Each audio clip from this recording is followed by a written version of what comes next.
चौधरी साहब, आप फरमा रहे थे कि किसी तरीके से पाकिस्तान तहरीक इंसाफ अगर असेंबलीज में वापस आ जाए तो मामला आगे चल सकता है, बातचीत आगे बढ़ सकती है, कोई मंतकी अंजाम तक मामला पहुंच सकता है। लेकिन यहाँ तो प्रेसिडेंट साहब अभी थोड़ी देर पहले कुछ फरमा के अभी हटे। वो कहते हैं आपका असल नुकसान हुआ है, आप तमाम जमातों का जो कि इंतखाबात की तैयारी नहीं कर रही, लोगों ने तो हाथों हाथ लिया इमरान खान साहब को।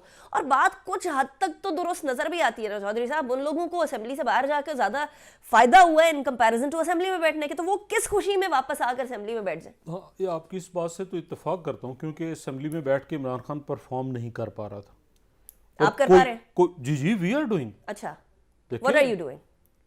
वी हैव डन एवरीथिंग, जो करने के काम थे। देखिए, 4 साल एक खेत को उजाड़ा गया हो, एक दुकान, एक कारोबार, एक फैक्ट्री को तबाह किया गया हो, उसकी एक एक पुर्जा उखाड़ा गया हो, और कोई एक चीज़ एडमिनिस्ट्रेशन ले लें, बाकी इदारे ले लें, कहीं कोई काम ना कर सके हों, और फिर आप बाहर सड़कों पे जाके जलसे जुलूस करने की महारत रखते हैं, वो भले आप करते रहें।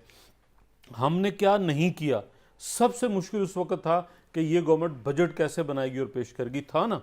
बहुत बातें हुई, हमने बजट बनाया, पेश किया, और पीएसटीपी पब्लिक सेक्टर डेवलपमेंट प्रोग्राम को बढ़ाया, जो पिछला खान साहब वाला था उसमें इजाफा किया 200-250 अरब का।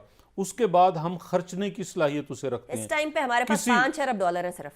देखिए, हम मैनेज करेंगे, हमारी बंद, हम मैनेज करेंगे, हम मैनेज कर रहे हैं। पहले अभी ब्रिगेड साहब कह रहे हैं कैसे मैनेज करेंगे, थोड़ा सा बता देना हमें। नहीं, बताएंगे ना, बताएंगे। देखिए, 2 हफ्ते पहले ये था कि हम स्कूक बॉन्ड्स की जो पेमेंट नहीं कर सकेंगे, हमने कर ली। इसी तरह अगला भी हम करेंगे। हम चाइना के पास गए, चाइना भी एग्री है सी पैक पे पैसे लगाने के लिए। सऊदीया के पास गए, वो रिफाइनरी लगाने के लिए।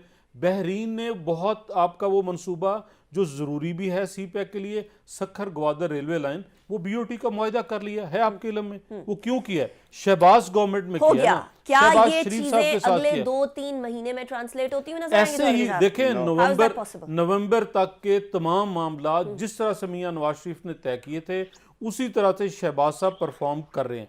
अगले जो 3-4 माह हैं और बजट आने तक, और अगला बजट भी हम देंगे, वो हम परफॉर्म करेंगे इन सेंस कि हम कीमतें कम करें, हम मुल्क के अंदर इंतजामी ढांचे को बेहतर करें, और आपको ये रिफ्लेक्शन नजर आएगा। अभी पिछले दिनों में खाद, डीएपी, पीटीआई की हुकूमत के अंदर, मैं किसान हूं ना, हम लाइनों में लगते थे, डंडे खाते थे, और 15,000 रुपए तक एक बैग गया था। अभी 9,500 रुपए में पूरे पाकिस्तान में अवेलेबल है, और ये किसान के लिए आने वाले दिनों के अंदर अद्वियात की बहुत शॉर्टेज होने वाली है। हम वो इसलिए होने वाली है बिकॉज एलसीज, और ऑब्वियसली हम मैनेज करेंगे, हम वी आर देयर, हम मैनेज करेंगे। खाद का किया ना, कोई बहरान नहीं आया, कोई शो नहीं हुआ।